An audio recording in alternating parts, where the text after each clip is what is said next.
மனிதன் தன்னுடைய உடலை பெருக்கிக் கொள்கிறான். அதனால் அவன் உயர்ந்தவன் இல்லை. ஏனென்றால் இவனை விட பல நூற்றுக்கணக்கான மடங்கு பெரிய உயிரினங்கள் உலகத்திலே உண்டு. அதிகமாக இல்லறத்தில் ஈடுபடுவதனால் கூட அவன் உயர்ந்தவன் இல்லை. ஏனென்றால் சின்ன சிறிய பறவைகள் கூட மனிதனை விட அளவில் அதிகமாக இல்லறத்திலே ஈடுபடுகிறது. அதிகமான குழந்தைகளை பெற்றெடுப்பதால் கூட அவன் சிறந்தவன் இல்லை. ஏனென்றால் உலகத்திலே உலாவரக்கூடிய வனவிலங்குகள் கால்நடைகள் இவனை விட அதிகமான குட்டிகளை ஈன்றுகிறது. இப்படியே வரிசையாக ஒவ்வொன்றாக சொல்லிக் கொண்டிருக்கக்கூடிய இமாம் கசாலி ரஹ்மத்துல்லாஹி அலைஹி கடைசியாக சொல்வார்கள், எந்த ஜீவன்களிடத்திலும் இல்லாத ஒரு சிறப்பம்சம் மனிதனிடத்திலே இருக்கிறது என்றால் அது ஒன்றே ஒன்றுதான், தஅல்லும் தஅலீம், கற்றுக்கொள்வதே கற்றுக் கொடுப்பது. தான் தெரியாததை தெரிந்தவர்களிடத்திலே போய் தெரிந்து கொள்வது, தெரிந்ததை மற்றவர்களிடத்திலே தெரிவிப்பது, இந்த இரண்டும் மனிதர்களிடத்தில் மட்டும்தான் உண்டு. அப்துல்லாஹ் இப்னு அப்பாஸ் ரலியல்லாஹு தஆலா அன்ஹு அவர்களிடத்திலே பேசப்பட்டதான், நீங்கள் ரைசும் முஃபஸ்ஸிரீன்கள் என்று மக்களால் போற்றப்படுகிறீர்கள். இந்த அளவிற்கு அதிகமான அறிவை நீங்கள் பெறுவதற்கு என்ன காரணம்? அழகாக பதில் சொன்னார்கள், தெரிந்ததை சொல்லிக் கொடுப்பதற்கோ தெரியாததை கேட்பதற்கோ ஒரு நாள் விற்கப்பட்டதில்லை என்று சொல்வார்கள். பக்கத்து ஊரில் ஒரு வெகு தூரமான ஊரில் ஒருவரிடத்திலே ஒரு ஹதீஸ் இருக்கிறது என்று நான் கேள்விப்பட்டால் மறுகணம் பல சிரமங்களுக்கு மத்தியிலே பிரயாணம் செய்து அந்த ஹதீஸை பெற்றதற்கு பின்னால் தான் நான் உறங்குவேன் என்று அவர்கள் சொல்வார்கள். அந்த சஹாபியினுடைய வீட்டிற்கு சென்று வெளியிலே படுத்திருப்பார்களாம், தூசிகளிலேயும் புழுதிகளிலேயும். அவர்கள் காலையிலே எழுந்திருக்கின்றவரை அவர்களை எதிர்பார்த்து எழுந்ததற்கு பின்னால் அவர்கள் வெளியே வந்து பார்த்தால் அப்துல்லாஹ் இப்னு அப்பாஸ் ரலியல்லாஹு தஆலா புழுதியிலே படுத்திருப்பார்கள்.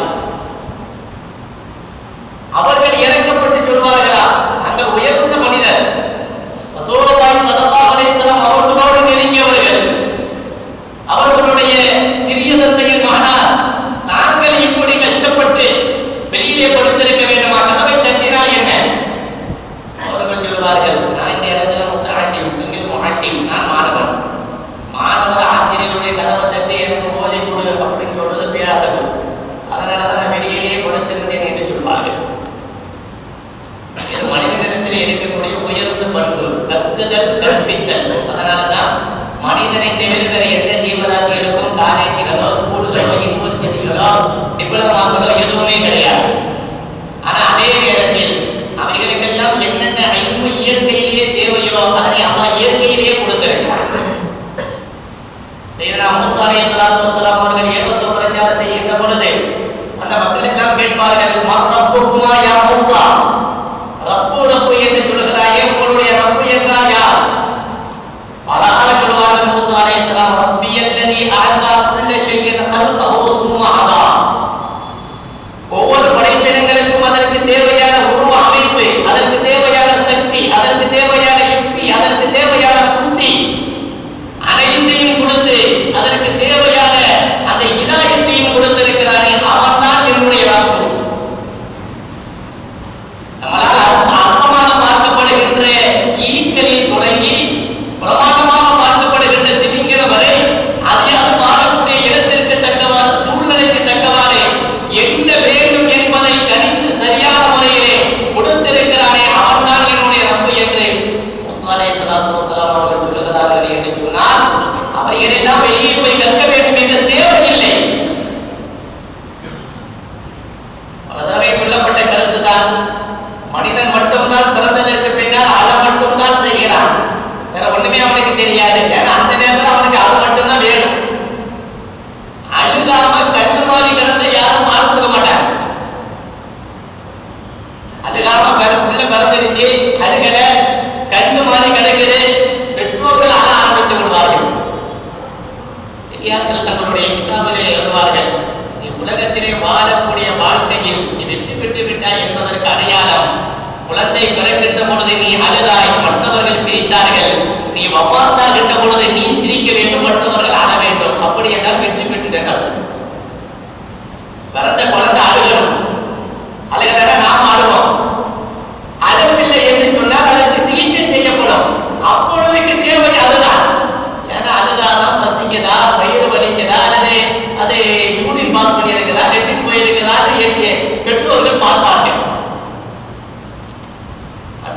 குழந்தைகள் எல்லாம் பிறந்ததற்கு பின்னால் தானாக எழுகிறது, தன்னுடைய தாயை கண்டுபிடிக்கிறது, அதனுடைய மார்பகத்தில் போய் தானாக வாய் வைத்து பாடத்தை ஆரம்பித்து விடுகிறது, தானாக ஓடுகிறது, தானாக வேட்டையாடுகிறது, தானாக நீந்துகிறது. அவைகள் எதற்கும் எந்த விதமான பயிற்சி கூடமோ யூனிவர்சிட்டிகளோ உலகத்திலே நியமிக்கப்படவில்லை. மனிதர் வேண்டுமானால் நம்முடைய சுயநலத்திற்காக வேண்டுமானால் குதிரை பயிற்சி நிலையம் அல்லது நாய்கள் பயிற்சி நிலையம் ஏற்படுத்திக் கொள்வாரே தவிர அவனுடைய வாழ்க்கைக்கு தேவையாக தேவையில்லை. மனிதன் மட்டும்தான் தாலீமின் பக்கம் தேவைப்படுகிறான்.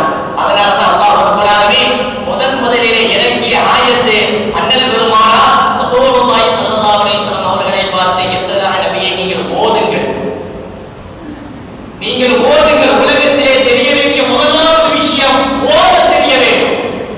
எத்தனை விஸ்வரப்பிகள் நிறைய முதலிலே நீங்கள் தெரிய வேண்டியது உங்களை படைத்தவர் யார்.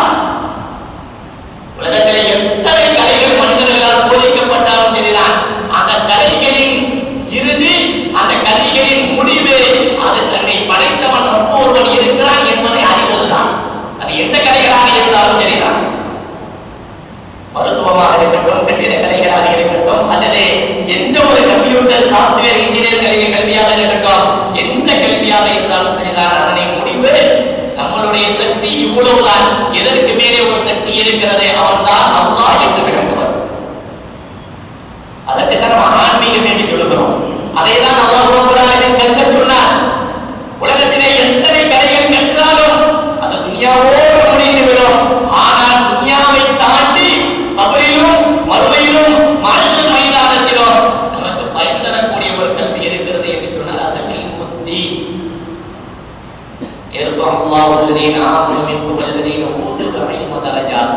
ஈமான் கொண்டவர்களுக்கும் இல்மு கொடுக்கப்பட்டவர்களுக்கும் அல்லாஹ் பல தரஜாக்கள் உயர்த்தி இருக்கிறான் என்று அல்-குர்ஆன் ஷரீஃபிலே அல்லாஹ் ரப்பல் ஆலமீன் சொல்லி காட்டுவார்.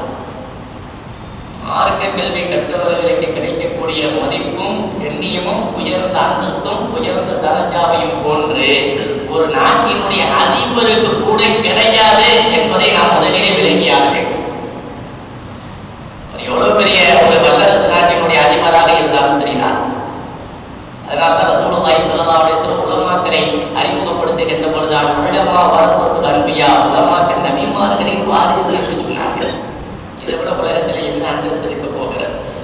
நான் இந்த அமைச்சரினுடைய மகனார், நான் இந்த ஜனாதிபதியினுடைய மகனார், நான் இந்த அதிபருடைய வாரிசு என்று சொல்லுவதை விட அந்த வாரிசு என்ற வார்த்தைக்கு அதற்குண்டான மதிப்பு துன்யாவோடு முடிந்துவிடும். ஏதோ சில ஆதாயங்களை பெறுவதற்காக. ஆனால் நபிமார்களுடைய வாரிசு என்பதை இம்மையில் மட்டுமல்ல மறுமையில் அது நீடிக்கும். அதனால்தான் சில பெரிய இமாம்கள் அவர்களுடைய வாயிலை தட்டியது பெண்கள் பெறும் பதவிகள்.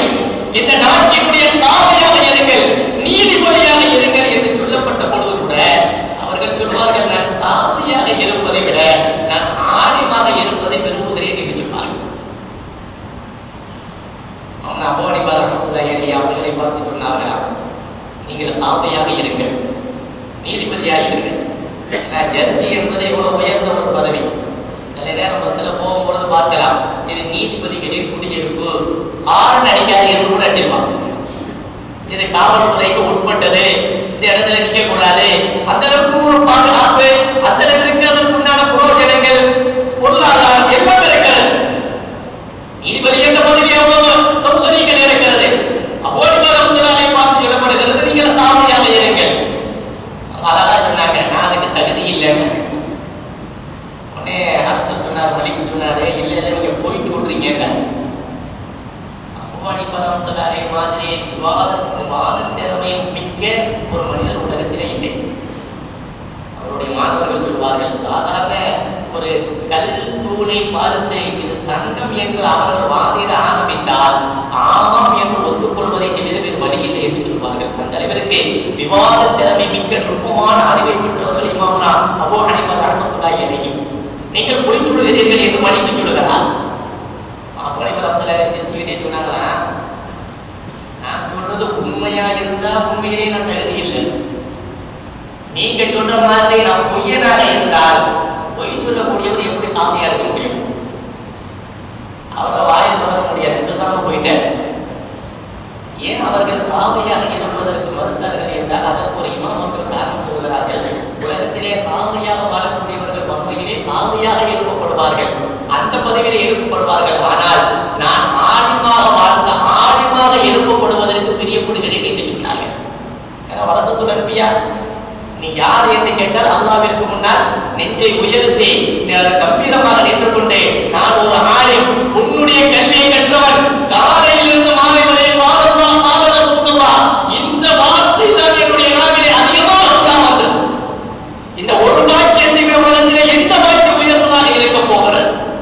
மதரசாவிலே மாணவர்கள் ஓதுகிறார்கள், காலையிலே பஜருக்கு எழுந்திருக்கிறார்கள், எழுந்தவுடனே குர்ஆன் ஓதுகிறார்கள், குளிக்கிறார்கள், நாஸ்தா சாப்பிடுகிறார்கள், பாடத்திற்கு வருகிறார்கள். காலையில் இருந்து மாலை வரை இரவு வரை அல்லாஹ் தப்சீருக்கு வந்தா அல்லாஹ் சொல்லுகிறான், ஹதீஸுக்கு வந்தா ரசூலுல்லாஹ் சொல்லுகிறார்கள், இமாம்கள் சொல்லுகிறார்கள், சஹாபாக்கள் சொல்லுகிறார்கள்.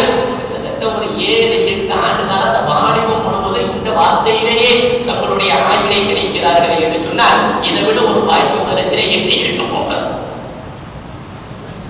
இன்னைக்கு பிளஸ் 2 பரீட்சை முடியுது, காலையிலே பிள்ளைங்களே சொல்லிட்டு போறாங்க ஒரு வார்த்தை, 10th ஈட் டே அன்னைக்கு 10th ஈட் டே முடிஞ்சிடும். இதெல்லாம் படிப்படியெல்லாம் சொல்லக்கூடாது, அதோட முடிஞ்சிடும். நான் வரும்போதே மேலே இங்கே அடிச்சுக்கிட்டு தான் வருவேன். இனிமேல் என்னை ஜாலியாக விட்டுறணும், உள்ள வீட்டுக்கு வா உட்காரு படி அப்படியெல்லாம் சொல்லக்கூடாது. காலையில கண்டிஷனோட அதை அட்டை ஏற்றுக்கிட்டே போறான். நீதிக்குரியவர்களே, அல்லாஹ் ரசூலை பற்றி அனைத்தையும் விட உலகத்தில் என்ன உலகம் இருக்கிறது தமிழிலே பதிவு செய்வார்கள். ஏனைய பட்டங்களை விட உலமா என்ற அந்தஸ்துக்கு உண்டான அந்த மதிப்பை பற்றி சொல்லும் பொழுது சொல்வார்கள், இந்த சமுதாயத்தில் மற்ற ஏனைய மனிதர்களை விட 2 கலந்தவர்கள் உலமாக்கள். அவனுடைய பெற்றோர்களை விட, குழந்தைகளை விட, சகோதரர்களை விட, நண்பர்களை விட, அதாவது தலைவர்களை விட, எல்லோரையும் விட 2 கலந்தவர்கள் எல்லா நேரமும் தேவைப்படுகின்ற ஒரு மனிதர்கள் இருக்கிறார்கள் என்றால் அவர்கள் உலமாக்கள். குழந்தை பிறந்த உடனே வாந்தி காலத்தை சொல்வதில் ஆரம்பித்து, பேர் வைப்பதில் ஆரம்பித்து, அவனுக்கு ஒரு நல்லபட மக்தப மதரசாக்களிலே நல்லபட கல்விகளிலே போதிப்பதிலே தொடங்கி அவனை உட்கார்ந்து மாப்பிளையான உடனே உட்கார்ந்து அபில் நிக்காஹ தஸ்வீஜா என்று ஹலாலான வாழ்க்கையை ஏற்படுத்தி கொடுத்து அதற்கு பின்னர் அவன் பிள்ளைக்கு பேர் வச்சு மூத்தா போகும்பொழுது அவன் பக்கத்துல உட்கார்ந்து கனிமா சொல்லி கொடுத்து நல்லபடியா மூத்தாக்கி அவனை கொண்டு வந்து ஜனாதா தொலை வச்சு அடக்க செஞ்சு அதுக்கு மேல அவன் மண்ணில இறுதியை இலா ரப்பிக்கு ராசியத்தை மருதையா பொதுக்குலை பீபாதே பொதுக்குலை ஜன்னத்திற்கு ஓதி முடிஞ்சதுக்கு பின்னால் ஈசா சவாபு செஞ்சு அவனுடைய பாவம் மன்னிப்புக்கு துவா செஞ்சு சொர்க்கத்துக்கு நுழைய வைக்கிறவரை 2 கலந்தவர்கள் உலமாக்க. பெற்றோர்கள் கூட இந்த அளவுக்கு தொடர்பு கிடையாது. தாயினுடைய தொடர்பு குறைந்தது, தந்தையினுடைய தொடர்பு ஒரு லிமிட் ஆனது, நண்பர்களுடைய தொடர்பு ஒரு காலத்திற்கு பின்னால் தொடங்கி ஒரு காலத்தோடு முடிந்து விடக்கூடியது. அதற்கு பின்னால் மனைவி, அதற்கு பின்னால் மக்கள், மற்ற உறவுகள் எல்லாம் ஒரு காலத்தில் முடிந்துவிடும். அதற்கு பின்னால் வேறு உறவுகள் தொடர்ந்துவிடும். ஆனால் பிறந்தது முதல் இறந்ததற்கு பின்னாலும் கூட ஒவ்வொரு மனிதர்களோடும் 2 கலப்பது உலமாக்கள். அதனாலதான் சொல்லுவாங்க, ஃபேமிலி டாக்டர் இருக்காரா, ஃபேமிலி வக்கீல் இருக்காரா, ஃபேமிலி ஆலிம் இருக்காரா என்று கேட்பாங்க. எல்லாருக்கும் அவசியம் தேவை ஃபேமிலி ஆலிம். வீட்டுல என்ன நடந்தாலும் சரி, ஆலிம்கிட்ட போன் பண்ணி ஒரு 3 சாட்டை போன் பண்ணி, அதுல இப்படி ஒரு நிகழ்ச்சி நடத்தலாம் இருக்கிற நான் நடத்தலாமா, இப்படி ஒரு பிசினஸ் பண்ணலாம் இருக்கிற பண்ணலாமா, பிசினஸ் என்ற ரீதியில எத்தனையோ ஹராம்கள் உலகத்திலே நடந்து கொண்டிருக்கிறது. இப்ப ஒரு ஆலிமிடத்தில் நம்ம மஷூரா பண்ணும் பொழுது அவர்கள் ஷரியத்தை பார்ப்பார்கள். இது இந்த ரீதியில நடத்தினா கூடும், இந்த ரீதியில நடத்தினா கூடாது, நமக்கு தெளிவுபடுத்துவார். இமாம்னா கஸாலி ரஹ்மத்துல்லாஹி அலைஹி ஒரு ஹதீஸை கொண்டு வருவார்கள், பெற்றோர்களை விட உலமாக்கள் உயர்ந்தவர்கள். ஹதீஸை கொண்டு வருவார்கள், பெற்றோர்களை விட உலமாக்கள் உயர்ந்தவர்கள். அப்ப ஏன் கேட்கும்போது அவங்க சொல்லுவாங்க, பெற்றோர்கள் உலக நெருப்பிலிருந்து குழந்தையை பாதுகாக்கிறார்கள், ஆனால் உலமாக்கள் நிரந்தரமான ஆகிரத்தினுடைய நெருப்பிலிருந்து பாதுகாக்கிறார்கள். சாதாரண ஒரு பெயர் சூட்ட விழாவில் உட்கார்ந்த பொழுது என்ன பெயர் வைக்கிறது கூட நம்ம முடிவு பண்றது கிடையாது, முடிவு பண்ண தெரியாது. ஆளுங்கள் தான் பார்ப்பாங்க, இந்த பேர் நல்ல பேர் இல்லை, அதனால பேரை மாத்துங்க எனக்கு பெயருக்கு தக்கவாறு வாழ்க்கை அமையும் என்பது ரசூலுல்லாஹ்வுடைய வாக்கு. அதை கூட திருத்தி நம்மளுடைய வாழ்க்கை நல்லபடியாக அமைய வேண்டும் என்பதில் கூட கவனம் செலுத்தக்கூடியவர்கள் உலமாக்கள். உலமாக்களை நாம் பார்க்கிறோம். அவர்கள் இமாமத்து பணியில ஈடுபடுவார்கள். அவருடைய கவனம் முழுவதும் நம்மளுடைய பள்ளிவாசலில் யாரெல்லாம் தொழுகையாளிகள் இருக்கிறார்கள், யாரெல்லாம் தொழுதாதவர்கள் இருக்கிறார்கள், அவர்கள் எப்படி தொழுகையாளிகளை ஆக்கலாம் என்ற சிந்தனையில ஈடுபடக்கூடியவர்கள் உலமாக்கள். ஆனால் காலங்கள் செல்ல செல்ல நல்ல நுட்பமான அறிவாற்றல் பெற்ற மிகப்பெரிய பகல்கள், கல்வி கடல்கள் எல்லாம் நம்மை விட்டு சென்று கொண்டிருக்கிறார்கள். அல்லாமா நிஜாமுன் நஸ்ருத் மன்பை ரஹ்மத்துல்லாஹி அலைஹி, கலீல் அஹ்மத் ரஹ்மத்துல்லாஹி மன்பை அலைஹி, அதே போன்று நம்ம மதரசாவிலே பற்ற பெற்ற ஹசீப் ஹஸரத் மன்பை ரஹ்மத்துல்லாஹி அலைஹி பெண்கள் உலமாக்கள் எல்லாம் சுப்ஹானல்லாஹ் அவர்களிடத்துல உட்கார்ந்து நாம் கல்வி கற்க ஆரம்பிச்சா வாயிலிருந்து வரக்கூடிய அந்த தத்துவங்கள், அந்த கருத்துக்கள் கேட்க மதுரமாக இருக்கும்.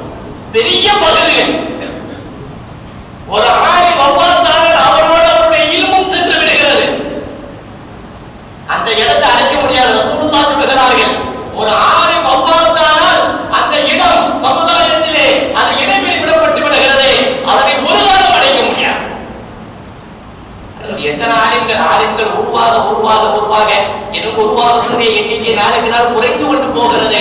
ஆனால் பெண்ணும் பெரிய உலமாக்கள் அவர்கள் வஃபாத்தாகின்ற பொழுது உண்மையிலேயே அவருடைய சமுதாயம் மிகப்பெரிய ஒரு ஈடு இணையற்ற ஒரு நஷ்டத்திற்குள்ளாக்கப்பட்டிருக்கிறது.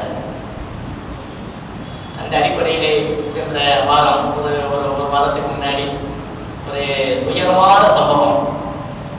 பள்ளப்பட்டி மக்தூமியா மதரசாவிலே ஓதி கொடுக்கக்கூடிய உலமாக்கள் உஸ்தாத்மார்கள் 9 நபர்கள் ஒரே நேரத்தில் ஆக்சிடென்ட் ஆகி மூத்தா போன விஷயம் இருக்கிறது. சுப்ஹானல்லாஹ், தமிழ்நாட்டையே உறுதியது. உலமாக்களுக்கு உண்டான மிக உயர்ந்த அந்தஸ்து என்ன என்பதற்கு ஒரு அடையாளம் என்னன்னா, இன்னைக்கு எவ்வளவோ விபத்துக்கள் நடக்கு, நம்ம நடக்கக்கூடாது எல்லாரும் துவா செய்யறோம். யா அல்லாஹ் விபத்துக்களை விட்டு காப்பாத்து, ஆபத்துக்களை விட்டு காப்பாத்து, திடீர் மரணங்களை விட்டு காப்பாத்து, நம்ம அதிக துவா செய்து கொண்டிருக்கிறோம். ஆனா நாளிதழ்களை பார்த்தோம் என்று சொன்னால் அங்க விபத்து, இங்க ஆபத்து, அங்க ஆக்சிடென்ட் என்று 10 பேர் 20 பேர் 30 பேர் 40 பேர் மரண செய்தி வந்து கொண்டே தான் இருக்கிறது. ஆனா ஒரு 9 நபர்கள் வஃபாத் ஒரு மாநிலத்திலேயே உள்ளிக்கு இருக்கிறது என்று சொன்னால் அது உலமாக்களாக இருக்கிறதுனால தான். ஏன்னா அவர்களுடைய அமைப்பு இந்த சமுதாயத்துக்கு பயன்பட்டு இருக்கிறது. எல்லா பள்ளிவாசல்கள் மதரசாக்களிலும் அவர்களுக்காக வேண்டி துவா. இது எவ்வளவு பெரிய பாக்கியம். அத்தாக்கார் மௌத்தா போன மகன்காரர் என்று சொல்ற அதெல்லாம் துவா போதற்கு கடமையில இல்லைங்க. யார் சொன்னா சொல்ல ஓதுறாங்க அப்படிங்கிற அத்தா மௌத்தா போன மகன்கார துவா செய்ய தயாரா இல்லை, வேறக்குள்ள துவா செய்ய தயாரா இல்லை, அண்ணன் வஃபாத்தானா தம்பியா துவா செய்வதற்கு தயாரா இல்லை. அதை இவன் நாளுக்கு நாள் குறைப்பதற்குண்டான முயற்சிகள் நடக்கக்கூடிய இந்த காலகட்டத்தில் ஒரு மாநிலத்தில் எங்கேயோ ஒருவர் வஃபாத்தாகி இருக்கிறார், அவரை நம்ம பார்த்தது இல்லை. ஒருத்தர் மன்பை நம்ம ஓதன பிள்ளை ரொம்ப நல்ல பிள்ளை, ரொம்ப ஏழ்மையான குடும்பத்தில் பிறந்த சுப்ஹானல்லாஹ். உண்மையிலேயே இந்த இல்மு தீனுக்குண்டான மரியாதை அதுதான், அதற்குண்டான உயர்வே அதுதான். அவர்களிடத்துல உயர்ந்த அந்தஸ்தையோ உயர்ந்த செல்வ செழிப்பையோ நம்ம பார்க்க முடியாது. கிதாபுகளிலே எழுதுவார்கள் 14 நூற்றாண்டுகளை தாண்டியும் கூட இன்னைக்கு செய்யதுனா அபூ ஹுரைரா ரலியல்லாஹு தஆலா என்று சொல்லுகிறோம் என்று சொன்னால் அவர்கள் பெரிய கோடீஸ்வரர் அல்ல. செய்யதுனா இமாம் புகாரி ரஹ்மத்துல்லாஹி அலைஹி என்று சொல்லுகிறோம் என்றால் அவர்கள் பெரிய கோடீஸ்வரர்கள் அல்ல. அவர்கள் செய்து ஒன்றுதான் சமுதாய சேவை. சமுதாயத்திற்காக தன்னை அர்ப்பணித்தார்கள். சமுதாயம் நினைவு கூறுகிறது. சமுதாயம் நிறைந்திருக்கும் காலமெல்லாம் அவர்களுக்கு துவா சேர்ந்து கொண்டிருக்கிறது. இதை விட ஒரு பாக்கியம் என்ன இருக்க போது? நம்மளுடைய குழந்தைகளுக்கு நீங்க 10 கோடி ரூபாய் சேமித்து வைப்பதை விட கோடி ரூபாய் சேமிப்பதற்குண்டான ஆயத்த பணிகளில் அந்த தன்னுடைய குழந்தையை ஈடுபடுத்துவதை விட அவனிடத்துல ஒரு சின்னஞ்சிறிய இல்மு தீனை நீங்கள் ஏற்படுத்தி விட்டால் காலத்திற்கும் சமுதாயமே துவா செய்யும். எவ்வளவு பெரிய பாக்கியம். மாமனா மாலிக் ரஹ்மத்துல்லாஹி அலைஹி அவர்கள் பாடம் நடத்தி கொண்டிருப்பார்கள். அருகிலே அவர்களுடைய வீடு, வீட்டிலே அவருடைய தாயார் அமர்ந்திருப்பார்கள். திடீரென்று ஒரு பெரிய சப்தம் கேட்கும். சப்தத்தை கேட்டு அதிர்ச்சியாகி அந்த அம்மா வேகமா ஓடி வந்து என்னாச்சு, என்ன நடந்தது, என் பிள்ளைக்கு என்ன ஆச்சு? இவ்வளவு வயசானாலும் அம்மாவுக்கு பிள்ளைதான். அப்ப மாணவர்கள் சொன்னாங்க, உண்மை. அப்ப என்ன சப்தம்? எங்களுடைய உஸ்தாது தும்மினார்கள். தும்மி அல்ஹம்துலில்லாஹ் சொன்னாங்க. நாங்க எல்லாரும் சேர்ந்து எதுமுத்தல்லான்னு சொன்ன அந்த சத்தம் தான். அவருடைய தாயார் அப்படியே மனநெகிழ்ச்சி அடைந்து ஆனந்த கண்ணீர் விட்டு ஒரு வார்த்தை சொன்னார்கள். என்னுடைய மகனாரினுடைய ஒரு தும்மலுக்கு இப்படி ஆயிரக்கணக்கான துவாக்கள் கிடைக்கிறது என்று சொன்னால் எவ்வளவு பெரிய வல்லரசு நாட்டினுடைய அதிபராக இருந்தாலும் சரிதான் என்னுடைய மகனுக்கு கீழ்தான் என்று சொன்னார்கள். யாருக்கு எவ்வளவு துவா கிடைக்காது? ஒரு நாட்டு அதிபர் தும்முனா துவா செய்வாங்களா யாராவது? யாருக்கு துவா இல்லை? உஸ்தாதுமார்களுக்கு உண்டு. உஸ்தாதுமார்கள் வஃபாத்தானதற்கு பின்னாலும் கூட மாணவர்களாக இருக்க மாணவர்கள், அதற்கு பின்னால் மாணவர்கள், மாணவர்களுடைய மாணவர்கள் அத்தியாயத்தில் உட்கார்ந்த உடனே உஸ்தாதியே என்னுடைய உஸ்தாதுமார்களுக்கு ரஹமத்து செய்ய என்று காலங்களை கடந்து துவாவிற்கு ஒரு காரணமாக அமைவது இந்த பேரு நம்மளுடைய குழந்தைகளுக்கு வேண்டுமா இல்லையா என்பதை ஒரு சிந்தித்து பார்க்க வேண்டும். நீங்க சமுதாய உலமாக்களை மேம்படுத்துவதிலே கொஞ்சம் கவனம் குறைவாகத்தான் இருக்கிறார். ஆனால் உலமாக்களை பொறுத்தவரையில அவங்க நிறைய சேவைகள் செய்து கொண்டிருக்கிறார்கள். குறைந்த சம்பளத்திற்கு 5000 ரூபாய் 7000 ரூபாய் 8000 ரூபாய் சம்பளத்திற்கு சில பேர் ஆச்சரியப்படுவாங்க. எப்படி இருந்து இப்படி எல்லாம் நீங்க குடும்பம் நடத்துறீங்க? அது அவங்களுடைய பழக்கம். அதை கூட சொன்னாங்க. ஒருத்தர் சொன்னார் அதை பார்த்து, அதுல நீங்க போட்டிருக்கக்கூடிய இந்த வெள்ளை நிறம் கூட எங்களுக்கு வராது என்று சொல்லுவாங்க. இது கூட அல்ல உங்களுக்கு கொடுக்குறது. நாங்களும் எவ்வளவு துவச்சு பார்க்கிறோம், ஆளா போட்டு பார்க்கிறோம், நீலா போட்டு பார்க்கிறோம், என்ன இல்லாம நீளம் போட்டு பார்க்கிறோம். இந்த வெறுப்பு எங்களுக்கு வருவதில்லை. இது அல்லாஹ்வுடைய புறத்தில் இருந்து வரக்கூடியது. இது கூட ஒரு பெரிய பாக்கியம் என்று உலமாக்கள் குறைந்த சம்பளத்திலே சமுதாயத்திற்காக தன்னையே அர்ப்பணிக்கிறார்கள். எங்கேயாவது ஏதாவது நிகழ்ச்சி நடந்துவிட்டால் சமுதாயத்திற்கு மாற்றமாக, ஷரியத்திற்கு முரணாக எந்த ஒரு நிகழ்ச்சி நடந்தாலும் உடனடியாக அடுத்த கட்ட நடவடிக்கை ஒரு மாநாடு. அதற்காக வேண்டி களத்திலே இறங்கி அவர்கள் அர்ப்பணி செய்கிறார்கள், தியாகங்கள் செய்கிறார்கள். அந்த அடிப்படையில் தான் இன்ஷா அல்லாஹ் வருகின்ற 25ஆம் தேதி சிதம்பரத்தில் மாநில மீளாது மாநாடு ஏற்பாடு செய்யப்பட்டிருக்கிறது. மாநில மீளாது மாநாடு.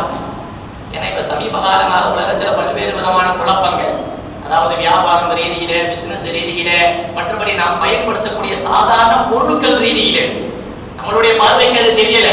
ஆனா வெளியில இருக்கக்கூடிய சில உலமாக்கள் அவர்களுடைய கவனத்திற்கு ஒவ்வொரு செய்தியாக வர வர அவர்கள் பல்வேறு நாடுகளுக்கு சென்று அதையெல்லாம் ஆய்வு செய்கிறார்கள். உண்மையிலே இது ஹராமா ஹலாலா? சாதாரணமா தேய்க்கக்கூடிய சோப்பு உட்பட இதில் ஹராமா ஹலாலா என்று நமக்கு ஷரியத்தில் இருக்கிறது. அதனுடைய ஆய்வின் முடிவு இன்ஷா அல்லாஹ் 25ஆம் தேதி சிரோடத்துல மாபெரும் மாநில மீளாத மாநாடு. சிரோட்ல இருந்து பெண்ண பெரும் உலமாக்கள் எல்லாம் வருகிறார்கள். அப்துல் சாலிக் மௌலானா வருகிறார்கள், நிஸ்மின் மௌலானா வருகிறார்கள், சதீஜின் பாத்தவி ஹஜ்ரத் அவர்கள் வருகிறார்கள். அவங்க எல்லாம் இந்த சமுதாயத்தில் தேவையான முக்கியமான தலைப்புகளிலே பேச இருக்கிறார்கள். இன்ஷா அல்லாஹ் அன்னைக்கு காலையில ஒரு 10 மணிக்கு ஆரம்பித்த இது இரவு 10 மணி வரைய ஒரு நாள் ப்ரோக்ராம் முழுமையாக நடைபெறும். நம்ம அத்துணை நபர்களும் நம்மளுடைய நண்பர்களோடு முழுமையாக கலந்து கொள்ளணும்.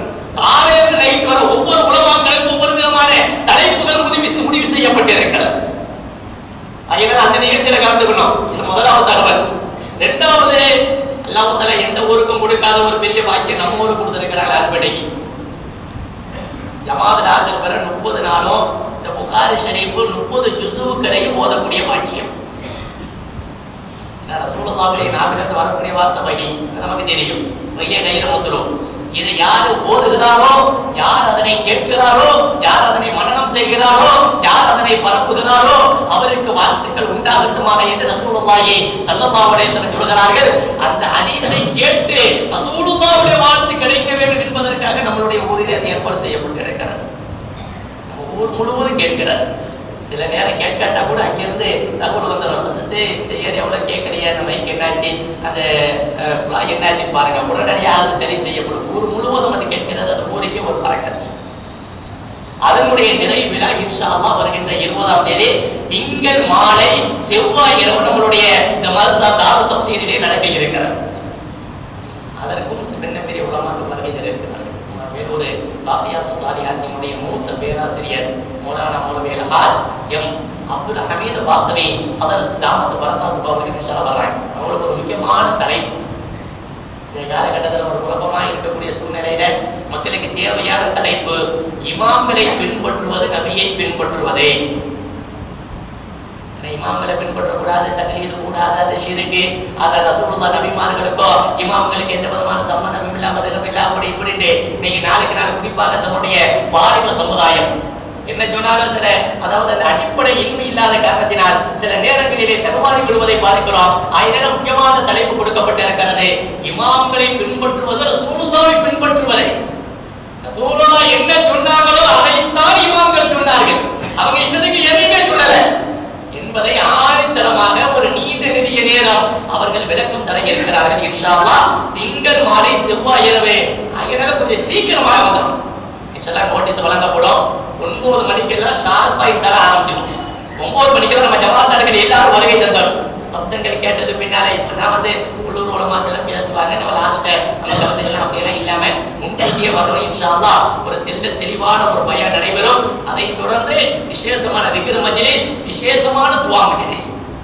நம்மளுடைய ஊருக்காக வேண்டி, நம்மளுடைய முன்னோர்களுக்காக வேண்டி, நம்மளுடைய மதரசாவிற்காக வேண்டி, ஊர் உலகத்திற்காக வேண்டி, உலகத்திலே வாழக்கூடிய மூமினான அத்தனை நபர்களுடைய ஈருலக நல்பாக்கியங்களுக்காக வேண்டி விசேஷமான துஆ செய்யப்படும். அதிலேயும் ஜமாத்தார்கள் அத்தனை நபர்களும் கலந்து கொள்ளணும்.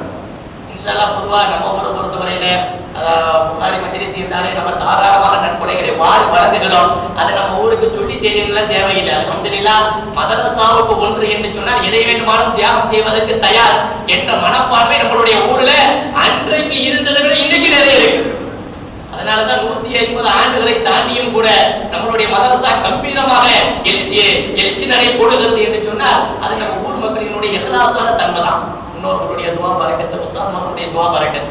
அதனால தாராளமா நம்ம நன்கொடை கொடுத்துக்கிட்டு இருக்கிறோம். ஆனா பிஸ்கட் அந்த சீரணி கொடுக்கக்கூடியவர்கள் நிறைய நம்ம ஜமாத்தார்கள் நிறைய பேர் அந்த நெருக்கத்திலே கொடுக்கிறார்கள். ரஜப் பெற 1 என்று சொன்னா ஜமாத் ஆசிரியர் 25, 26 கடைசி நாள் கொண்டு வராங்க. நம்ம அதை பொட்டு போட வேண்டியது. கிட்டத்தட்ட ஒரு 20,000 பொட்டமாவது போடணும், பிள்ளைங்களை வச்சு போடணும். அது கொஞ்சம் முன்கூட்டியே கொடுக்கப்பட்டா அது பொட்டணம் போட்டு சீரணி கொடுப்பதற்கு தயாராக ஆக்குவதற்கு தோதுவார். ஏன்னா பயான் இன்னைக்கு நைட்டு முடிஞ்ச உடனே மறுநாள் அந்த சீரணியை வாங்குவதற்காக மக்கள் கூட்டம் வர ஆரம்பிச்சாங்க. நம்ம போட்ட பிஸ்கட்டு காலியா போய் மறுபடியும் உட்கார்ந்து போட்டு கொஞ்சம் கொஞ்சமா கொடுக்க வேண்டியது இருக்கிறது. அதனால கொடுக்கக்கூடிய அந்த சீரணிகளை எவ்வளவு சீக்கிரமாக இன்னும் ஓரிரு தினங்களுக்குள்ள கொடுத்து விட்டோம் என்று சொன்னா நம்ம பொட்டணங்களை போட்டு ரெடி பண்ணுவதற்கு உண்டான அந்த ஏற்பாடுகளை செய்யலாம். அதனால அந்த விஷயத்தையும் நம்ம ஜமாத்தார்கள் கவனிக்கணும். அதற்கடுத்து ஒரு முக்கியமான விஷயம் என்னவென்று சொன்னால் நம்ம ஏற்கனவே சொன்ன மாதிரி அந்த பள்ளப்பட்டி உலமாக்கள் எல்லாருமே ரொம்ப ஏழ்மையான குடும்பத்தை சார்ந்தவர்கள் தான். நல்ல கரிமான குடும்பம் தான். நம்ம மதரசாவிலிருந்து மண்பை பட்டம் பெற்ற அந்த தமீமுல் அன்சாரி நல்ல அழகா ஓதினாரு. அவரு ஏழ்மையோடவே ஓதினார். அவருடைய வீட்டுல குடும்ப சூழல் சரியா இல்ல கூட ஓதினாரு. பார்த்து வாட்சிங்க குடும்பத்தை பறக்கத்துக்காக வேண்டி அதுக்கு கூட அவரை பார்க்க போகும்பொழுது கூட ஒரு கடையில வேலை செய்து கொண்டே அவர் இமாமத்து பணியில இருந்தார் என்று கூட அதற்கு அவர்கள் சொன்னார்கள். அதற்கு ரொம்ப ஏழ்மையாக அல்லாஹ் அதாவது திருமணம் முடிந்த 40 நாட்களிலே அல்லாஹ் அவர்களை கைப்பற்றி விட்டார். ஆக எல்லா குடும்பத்தாரும் நிலைமை ரொம்ப மோசமா இருக்குது. அதனுடைய அடிப்படையில நம்ம மாநில ஜமாத் உலமா சபையினுடைய கவனத்திற்கு கொண்டு சென்று இன்றைய தினம் இன்னைக்கு ஜும்மாவில தமிழ்நாடு முழுவதும் இந்த ஜும்மாவிலே வசூல் செய்து அவருடைய குடும்பத்தார்களுக்கு வழங்குவது என்று முடிவு செய்யப்பட்டது. எல்லா ஜும்மாக்களிலே பட்டி தொட்டிகள் எங்கெல்லாம் இருக்கிறதோ எல்லேரி, ஆடூர் ஒரு ஜும்மா விடாம தமிழ்நாடு முழுவதும் கன்னியாகுமரியில் ஆரம்பித்து சென்னை வரை எல்லா ஜும்மாக்களிலும் வசூல் செய்து வருகின்ற செவ்வாய்க்கிழமை மாநில ஜமாத்தினுடைய செயற்குழு மதுரையிலே போடப்பட்டிருக்கிறது.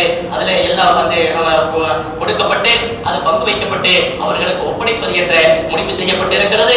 ஒவ்வொரு ஜும்மா பள்ளிவாசலையும் வசூல் செய்து அந்த பள்ளிவாசலினுடைய லெட்டர் பேர்ல அது எவ்வளவு வசூலானது என்று எழுதி முத்தவழியினுடைய கையெழுத்தோட மாவட்ட செயலாளர் இடத்துல ஒப்படைக்க வேண்டும் என்று முடிவு செய்யப்பட்டிருக்கிறது. அதனுடைய அடிப்படையில இப்பொழுது இன்ஷா அல்லாஹ் அந்த பயான் முடிஞ்ச உடனே இப்பொழுது இன்ஷா அல்லாஹ் அதற்காக வேண்டி வசூல் செய்ய